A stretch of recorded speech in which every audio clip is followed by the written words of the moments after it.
Sometimes I think, why is it that the right men end up not being the ones who can truly understand you? My husband is perfect. That's what everyone says. And to be honest, they're right. We've been together for more than 10 years. He was always caring, attentive, always tried to make sure I had everything, from trips to little things like morning coffee in bed. He literally carried me in his arms. He said I was his pride, his beauty queen. He worked, tried, built a business for us, for me. And yes, I won't lie, once I took him away from his first wife. Not because of love at first sight, I simply saw potential in him. Mind, ambition, character.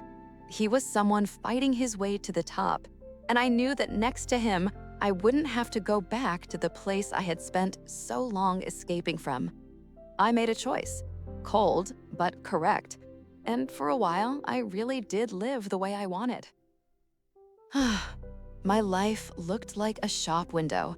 An expensive car, collections of shoes and bags, boutiques where they knew me by name, private rooms, custom-ordered dresses, jewelry like in the movies, salons, treatments, travel, all first class, beautiful restaurants, private shows, places you don't easily get into.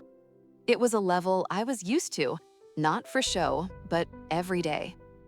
And with all that, he was always there, always. He drove me on errands, waited in the car outside salons, walked into boutiques, carried the bags, paid, held my elbow when we left a restaurant.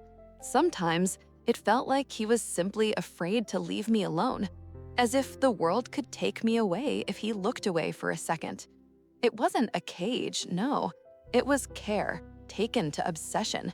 He almost never left me alone. And still, I never cheated on him. Though, yes, there were always men around me. Rich, influential, handsome, the kind used to getting what they want. But that didn't switch me on. I knew how to stop before anything extra began. Until him. Until that boy. We were constantly together. Movies, walks, meeting friends, dinners for two. He didn't let me get bored. And probably anyone else in my place would have said it was happiness. But at some point, I simply stopped feeling anything. Not because he changed, but because I didn't. Everything became too right, too predictable, too smooth, like a perfect picture in which you stop existing. I often caught myself thinking that even my laughter sounded as if pre-recorded. Even beautiful, but lifeless. And then he appeared. A young guy, about 12 years younger than me. I saw him often, in the city, in the parking lot, near the shops. He was from another environment. Simple, street tough, but with a kind of inner confidence. Not cocky, strong, and smart. Depth in his eyes. He looked straight, without fear. That day, I was, as usual, hurrying to my car, the lacquered shine, soft leather interior, the scent of new perfume from a boutique bag. He came up, stopped, and calmly said, "Can I make a call from your phone?" I was taken aback. He didn't ask for my number, didn't flirt, just to make a call. I handed him the phone, he dialed his number, and left. No silly lines, no flirting, so simply, as if there was already something invisible between us. A couple of days later, he wrote to me. At first, politely, the usual, "How are you? What are you up to?" But he wasn't like those who write just out of curiosity. He listened. He felt. He asked questions no one had asked me. One of them, I remember. "Are you happy or just used to the idea that you should be?" That phrase stuck. I didn't know how to answer. Probably that's where everything began.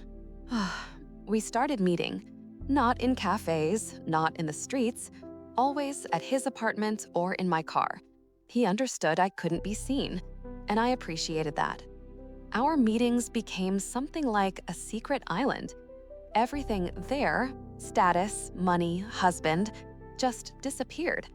I took off the mask, remained myself, told him everything, sometimes even what hardly anyone knew, about childhood, about fears, about how sometimes I want to just leave, without a phone, without a last name, without roles. He listened and didn't interrupt. Sometimes he analyzed what I said, calmly, almost like a psychologist. He showed why I act exactly this way, why it's hard for me to trust, why I keep everything under control. I could see that he truly understood, and not just nodded like men do to move the conversation elsewhere. And then intimacy began, wild and tender at the same time. Without plans, without promises, just life, where you feel every breath with your skin. He was bold, straightforward, hot, and at the same time attentive. He could hold my wrist so that my heart stopped, not from fear, but because I was finally alive. I became certain there was more there than just an infatuation, a kind of strength, an inner certainty, as if he knew what he wanted and could get it. I felt a great future awaited him, and that only strengthened my certainty that I hadn't been mistaken. And then I realized I had gone too far. I started thinking about him when falling asleep and searched for his voice even in silence. Everything else stopped mattering. He became the one who brought me back to life, and the one I could no longer let go. Sometimes one word can change everything. Not a shout, not a promise, just a word. He looked at me and said quietly, as if afraid to break the air, "I love you." Without extra pathos, without expectation of an answer, he just said it and fell silent. I remember how I froze. I didn't expect it. I had the feeling someone suddenly flipped on the light, and I saw everything I didn't want to see before. He started telling me that he couldn't go on like this, that he was tired of waiting, tired of being a secret, that he wanted me to leave my husband and be with him, that he didn't care, age, status, past, nothing. He just wanted to be with me. And you know, there was no pressure in his voice. There was something pure, as if a person was speaking who truly was ready to take it all on, but didn't yet understand what he was stepping into. I listened and was silent, because for the first time in many years, someone offered me not life, but freedom, without guarantees, without calculation, just to go. I said, "It's not that simple." He smiled, as if he already knew that answer. "I'm not looking for simple," he said. And that was probably the most dangerous thing I could hear. After that, everything changed. We met more often. Each meeting felt like the last. We talked about everything, about the future, about how it could be if not for the circumstances. He talked about his plans, ambitious, confident, about wanting something bigger, not wanting to remain a guy from the block. And I could see he would truly manage it. I felt strength in him, not outer, not physical, inner. He was young, but he could instill confidence. And I, a woman who it would seem had everything, suddenly wanted to follow him. He became my mirror. I told him everything about my husband, about us, about how I once took him from his family, and how later I lived in tension that one day someone would do the same to me. He listened without judgment, and I caught myself for the first time truly speaking and not playing the role of the strong and self-sufficient. Each meeting was getting deeper. He already knew everything about me, even what my husband didn't know, my weaknesses, my boundaries, even what I myself was ashamed of. With him, I wasn't a beauty queen, but simply a woman who wants to be understood. And the more I opened up to him, the less room there was for my husband. One day he said, "You don't have to be with the one who's afraid of losing you. Be with the one who isn't afraid that you might choose." That phrase settled deep inside. I didn't reply, but within, I already knew everything had started. From that day, I started thinking how to do it. Not if, but how. For the first time in many years, I wanted to leave, not from, but to. After everything that happened between us, I could no longer look at life the same.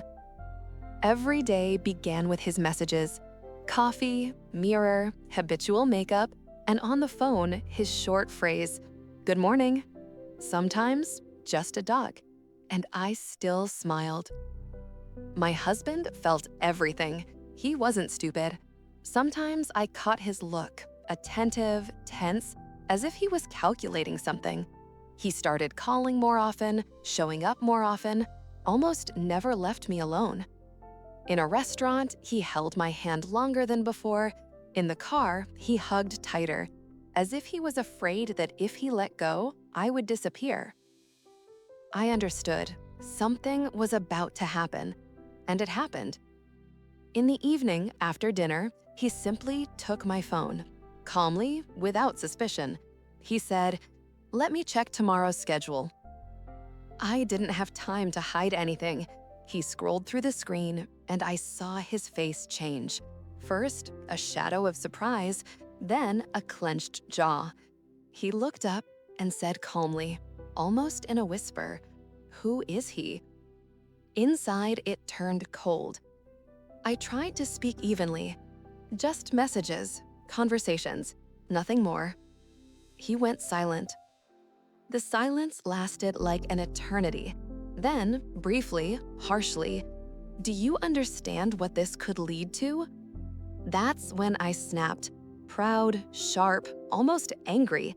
I yelled, "You don't trust me after everything I've done for you?" He tried to say something, but I wasn't listening anymore. We'd had this scene before. I always left first when it started to hurt. I grabbed my bag, keys, coat, and walked out, slamming the door. I went to my mother's. The apartment smelled of dried thyme and clean linen. Time seemed to have stopped there. I lay on the old couch, looked at the ceiling, and for the first time in a long time, felt quiet. No shouting, no control, no guilt. And then I wrote to him, the one for whom all this had begun. No frills, no "I miss you" or "I love you," only the essence. If I leave, can you support me and my daughter? I don't need glitter, I need stability. I can't return to poverty. I'm used to another level of life. A home, calm, certainty in tomorrow. I pressed send. Minutes passed. The screen was silent. My heart pounded in my temples. He read it almost immediately and didn't write back for a long time. Then a message came, short, honest. "I need time. I don't want to lie if I'm not sure." I reread it many times. It wasn't weakness, it was the truth. And probably that's why it hurts so much. I replied briefly, "I'll reach out myself when everything calms down." And that's all, no more. Meanwhile, my husband was acting. He tried calling him several times. He wanted just to talk, to understand who he was. I heard how he called people, found out who this guy was, what he did, whether he had a business. He checked everything, contacts, mutual acquaintances, even car numbers. But the guy didn't pick up. And maybe that's what saved him. A few days later, I returned home. My husband met me calmly, almost officially. We sat down at the table like two people who needed to resolve an issue. I said quietly, looking straight, "It was only messages." I ended it. He was silent, looked at me for a long time, then said, "All right, don't return to this again." The next day, everything was as before. Coffee, breakfast, calls, meetings, evening dinners. The house lived as if nothing had happened, but inside, as if a part of the wall had been torn out, and a draft has been blowing through it ever since. He, that boy, never wrote again. and neither did I. Sometimes I open the chat, see the last phrase, "I need time." And I realize that time is the only thing we never had. Now everything is calm. Home, work, husband by my side. People look and say, "Here's an example of a perfect couple." And I smile, nod, and think, if only they knew that sometimes the scariest thing isn't to lose, but to go on living after you already have.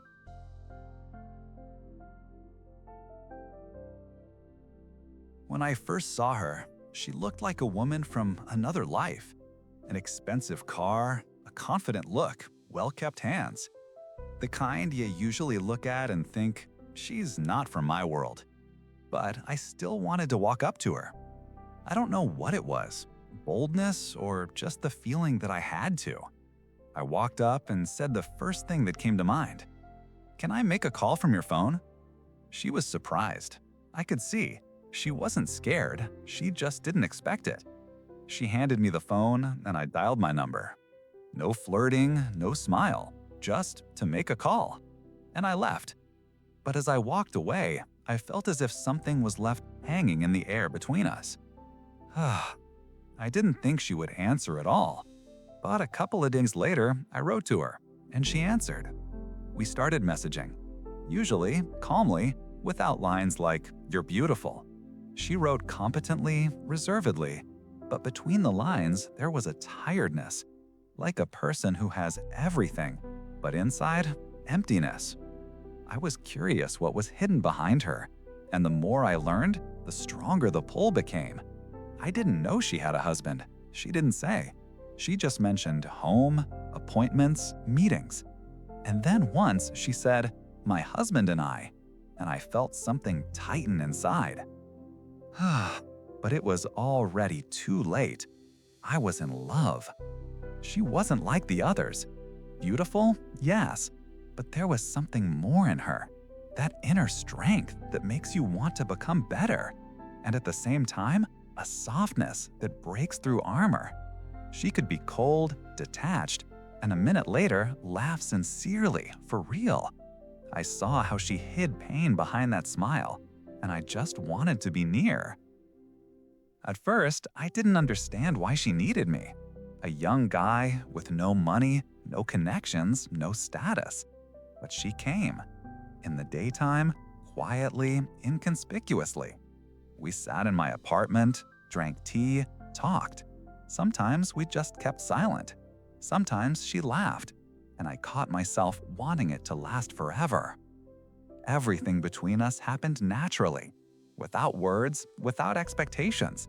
It wasn't just physical, it was real. Passion? Yes, but without dirt. She was a woman you didn't just want to touch, but to feel. There was so much life in her gaze that it felt like the whole world narrowed down to those eyes. I knew I was taking a risk, but I couldn't stop. She told me everything about the past, about her family, about how she once took her husband from his family, and how now she herself lives in fear that one day someone will do the same to her. She said her husband loves her, but too much, that he's afraid to let go, controls her every step. I listened and understood she wasn't lying. Everything she does is out of fear, not calculation. She often asked how I see relationships. Sometimes I answered simply, "When you love, you just love, without conditions." She stayed silent, and in that silence, I felt that it hurt her to believe in such simple things. Our relationship was like a swing. Either everything was perfect, laughter, conversations, passion, or cold, for no reason. She could become sharp, closed off, and then a day later text as if nothing had happened. And every time I came back, because I couldn't do otherwise. I knew she was married, but deep down I hoped that one day she would leave. I didn't say it directly, but when she told me how hard it was for her, I said, "You can start everything over, from a clean slate." I saw that she was listening. Sometimes a glimmer of hope appeared in her eyes. and then cold again, as if she was afraid to even think about another life. Our relationship was like a swing. Either everything was perfect, laughter, conversations, passion, or cold for no reason. She could become sharp, closed off, and then a day later text as if nothing had happened. And every time I came back, because I couldn't do otherwise. I knew she was married, but deep down I hoped that one day she would leave. I didn't say it directly, but when she told me how hard it was for her, I said, "You can start everything over, from a clean slate." I saw that she was listening. Sometimes a glimmer of hope appeared in her eyes, and then cold again, as if she was afraid to even think about another life. She often analyzed me. She said I was too direct, too honest. But I just didn't know how to be different. If I feel, I say it. If I love, I don't hide it. When I told her that I loved her, she just looked at me for a long time. She didn't answer, but I saw a tear glisten in her eyes, and that was enough. I knew that now everything would get harder. She began to ask questions about money, about the future, about whether I could give her a level. I understood that she didn't mean luxury, but safety, confidence, that the person next to her wouldn't just disappear one day. And that's when I hesitated for the first time. Not because I didn't want to, but because I didn't know if I could. I didn't lie. I just said, I need time. I don't want to promise what I'm not sure about. Right after that, she disappeared. She didn't say goodbye. She didn't take offense. She just vanished. She said that she would get in touch herself when everything calmed down. I waited. Every day I opened my phone, checked if she had written. The first weeks, pain. Then, silence. And only the feeling as if a part of you had been torn off. I heard that her husband tried to call me. He texted from unknown numbers. I didn't pick up. Not because I was afraid. I just realized there is no point anymore. If I had answered, it could have ended badly for everyone. Now I sometimes think, what would have happened if I had said yes then? If I had simply lied that I could handle it, that I was ready? Maybe she would have come to me. Or maybe she would have lost everything. I don't know. But I know one thing. I didn't want to destroy her life, even for the sake of love.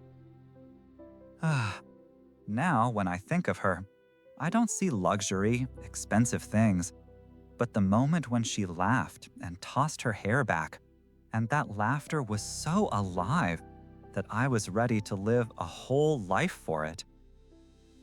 She gave me more than she knew.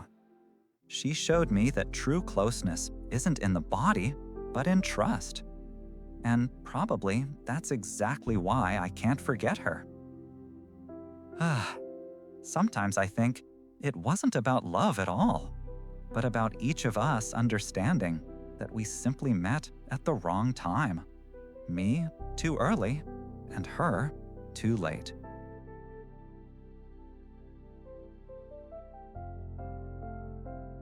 I never thought of myself as perfect, but I always knew what I wanted. A home, a family, a woman worth working for. And I thought I had found it, found her. When we met, I was married. Yes, I'm not proud of that. But sometimes in life, you meet someone and suddenly everything else stops existing. She appeared as if out of nowhere, confident, beautiful, with that look, the kind that says, I know what I'm worth. And I knew I wanted her at any cost. I left my family, not because things were bad there, but because next to her, everything else felt unreal. She was my victory, my queen, and I promised myself I would do everything so that she would never need anything. And I did. I worked my way up, built a business, spent every day thinking of only one thing: to make sure she felt safe, to make sure she had the best of everything: jewelry, cars, restaurants, trips, salons, dresses.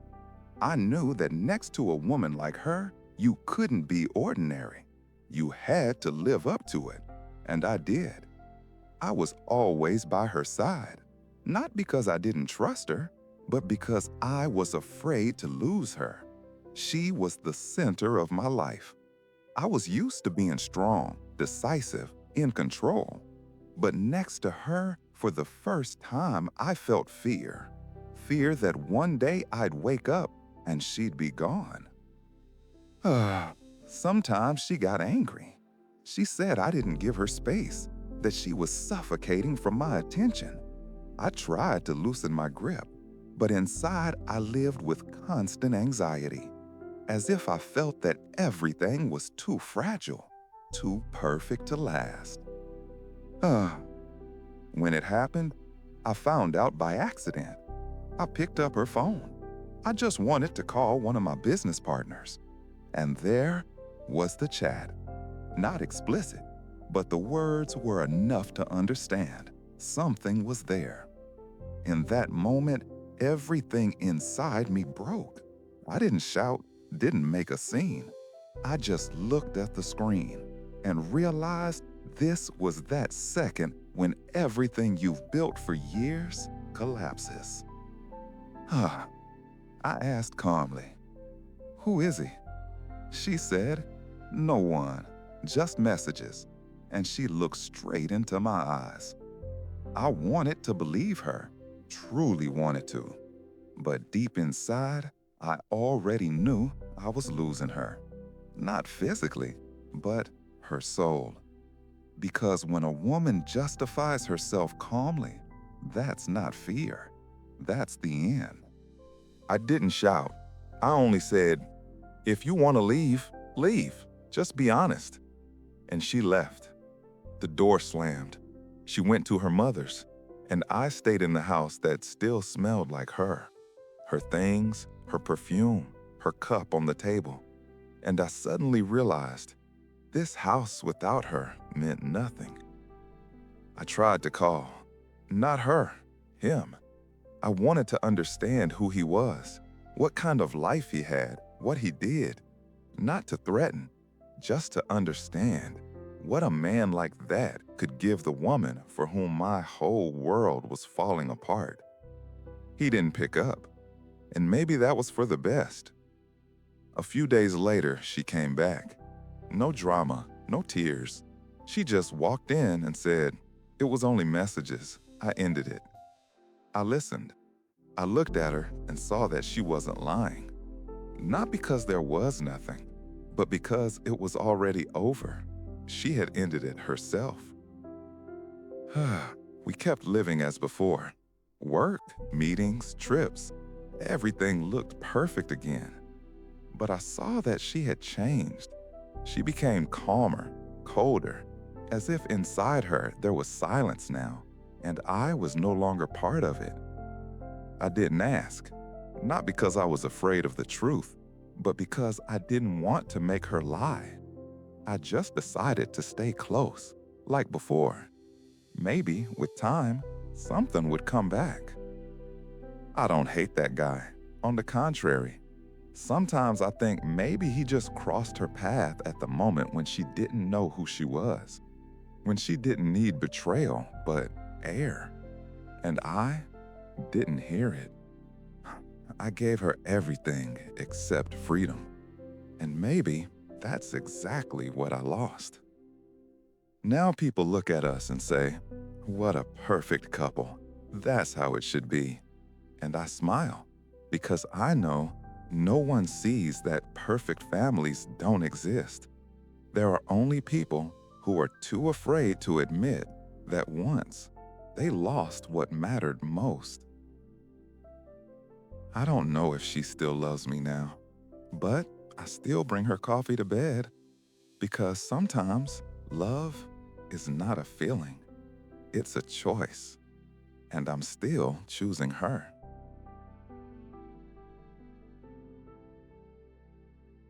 When you listen to this story, the first thing you feel is that it's alive, without idealization, without justification, without black and white roles. There are no villains here. There are three people, each of them fighting not against others, but against themselves. 1. Why it began this way. She is a woman tired of perfection. For many years, she lived beside a man who gave her everything, but along with that, took away her right to be herself. He loved deeply, but his love became supervision. He wanted to protect, but his protection turned into control. And at some point, care stopped being warmth. It became a wall. When someone lives inside a golden cage, they stop feeling life, even if that cage is decorated with diamonds. She got used to being grateful, but gratitude can't replace love. And then came him, young, free, breathing without fear. He didn't want to own her. He just wanted to understand her. And after years of constant control, understanding felt like the strongest emotion in the world. His interest was genuine. He wasn't chasing her status or her money. He saw a woman, not an image. And that disarmed her. 2. Why there was such power between them. For her, he became proof that she was still alive, that she could laugh, feel, desire, dream again. He was younger, simpler, but that simplicity gave her a sense of freedom. With him, she could be real, without roles, without a mask. For him, she became a symbol. He grew up without a father, and deep down, he always wanted to prove that he could protect a woman, be dependable. Her attention became proof of his strength, his majority. He felt significant. They met at a point where both were looking not for love, but for healing. She from emotional emptiness, he from inner insecurity, and both mistook that for love. 3. Why the husband didn't notice in time. His mistake wasn't that he didn't love enough. He loved too correctly. A man who is used to proving love through action rarely notices that a woman sometimes needs not actions, but emotional presence. He was always physically there, but emotionally too far away. When a man turns love into control, he believes he's protecting, but in truth, he's losing connection. He sensed danger, but too late. He tried to win her back with attention when what she needed was silence and understanding. Not to hold her, but to hear her. For a man who is used to acting, that's the hardest thing, just to listen. 4. Why it ended the way it did. When fear and passion intertwine, love turns into a storm, one that burns everything around it. They were both caught in it. Breaths, messages, secrecy, risk, expectation. But a storm can't last forever. She wanted to leave from, but deep inside, she didn't yet know to whom. He wanted to prove he was ready, but didn't understand the cost of that life. The question she asked, "Can you support me and my daughter?" wasn't really about money. She was asking, "Can you be my anchor if everything falls apart?" And when he said, "I need time," he spoke the truth. And the truth, ironically, sometimes destroys faster than a lie. 5. What remained after? Each of them now lives with the shadow of that choice. She with a sense of loss, but also with the realization that she can still feel. He with pain, but also with the understanding that love is not proof of strength. but responsibility. The husband with disappointment, but also with an inner peace. He kept the family, even at the cost of trust. 6. The conclusion. This is not a story about betrayal. It's a story about the limits of the human soul, about how easy it is to confuse love with the thirst for freedom, how fear of losing turns into control, and how the desire to be needed becomes a trap for both. Each of them wanted good, but each loved in their own way. She through feeling, he through saving, the husband through care. And maybe that's the tragedy. All three loved, but none of them truly heard the other. Sometimes love isn't what keeps you together. It's what lets you go. So at least one of you can finally start to live for real.